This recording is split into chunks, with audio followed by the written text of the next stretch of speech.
இன்றைக்கி நம்ம ரொம்பவே சூப்பரான மீன் குழம்பு அம்மா ஸ்டைலில் எப்படி பண்ணுறது அப்படிங்கிறது தான் பார்க்க போகிறோம். வாங்க எப்படி செய்கிறதுன்னு பார்க்கலாம். ஃபஸ்ட்டு அதுக்கு நம்ம மீன் நல்லா கழுவணும். சும்மா தண்ணியில் கழுவாமல் தயிர், மஞ்சள் தூள், கல்லுப்பு இது மூணும் நல்லா மிக்ஸ் பண்ணிவிட்டு மீன் மேலே போட்டு ஃபஸ்ட்டு நல்லா பெரட்டி விட்டுருங்க. பெரட்டி விட்டுட்டு அதுக்கப்புறமா ரன்னிங் வாட்டரில் கழுவி எடுக்கணும். மீன் குழம்பு வைக்கிறது கூட ரொம்ப ஈஸி. ஆனால் மீனை நல்லா சுத்தமாக கழுவி எடுக்கணும். இல்லைனா மீன் குழம்பு ஒரு மாதிரி கவிச்ச ஸ்மெல் அடிக்கும், நல்லாவே இருக்காது. ஸோ நான் எப்போவுமே இந்த மாதிரி கழுவ மாட்டேன். அம்மா தான் கழுவி கொடுப்பாங்க. இப்போ வாங்க மீன் குழம்போட சாந்துக்கு என்னென்ன தேவைங்கிறத பார்க்கலாம்.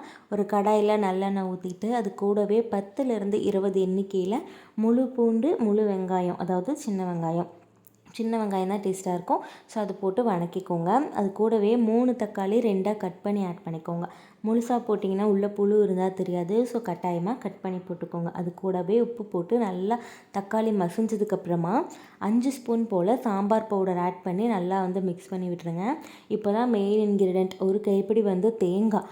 ஏன்னா தேங்காய் தான் குழம்புக்கு கெட்டி கொடுக்கும். அது கூடவே 1 ஸ்பூன் கசகசா போட்டு நல்லா இதை ஃபஸ்ட்டு ஆற வச்சுட்டு அதுக்கப்புறமா மிக்சர் ஜாரில் போட்டு நல்லா மையாக சாந்தரித்து எடுத்து வச்சுக்கோங்க.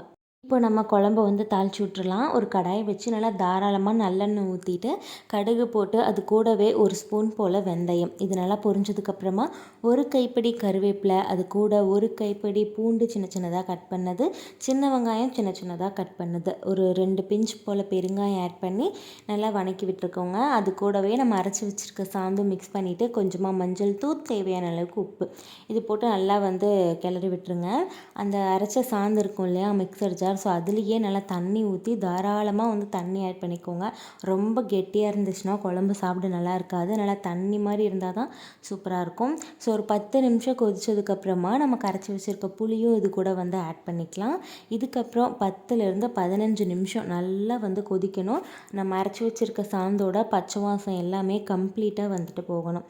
இப்போ சப்போஸ் வெஜிடேரியனாக இருக்காங்க அப்படின்னா இந்த 10லேருந்து 20 நிமிஷம் கொதிச்சதுக்கப்புறமா நீங்கள் தக்காளி குழம்பா எடுத்து வச்சுக்கலாம்.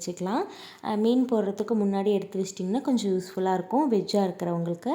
இப்போ குழம்புல பச்சை வாசம் போனதுக்கப்புறமா மீன் ஒவ்வொரு பீஸாக நான் ஆட் பண்ணிக்கிறேன். மீன் ஆட் பண்ணிவிட்டு கரெக்டாக 15 நிமிஷம் இருந்தால் போதும், சூப்பராக ரெடி ஆகிடும். நாங்கள் இன்றைக்கி எடுத்துருக்கிறது பாறை மீன். எங்கள் வீட்டில் அடிக்கடி எடுக்கிறது இந்த பாறை மீன் தான். எனக்கு பர்சனலி ரொம்ப ரொம்ப பிடிக்கும். ஸோ ஒரு 15 நிமிஷம் கழித்து பாருங்கள், எண்ணெய் நல்லா சூப்பராக மிதந்த சூப்பரான மீன் குழம்பு ரெடி ஆயிடுச்சு. செம்ம டேஸ்ட்டாக இருக்கும். கண்டிப்பாக ட்ரை பண்ணி பாருங்கள்.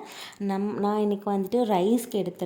பெரும்பாலும் மீன் குழம்பு அன்னைக்கு சாப்பிட்றத விட நெக்ஸ்ட் டே சாப்பிட்றது தான் சூப்பராக இருக்கும்னு சொல்லுவாங்க. செம்ம டேஸ்ட்டாக இருந்துச்சு. அதுவும் அந்த மசாலா எல்லாம் நல்லா அந்த மீனோட ஃப்ளஷ்லேயே இறங்கியிருந்தது.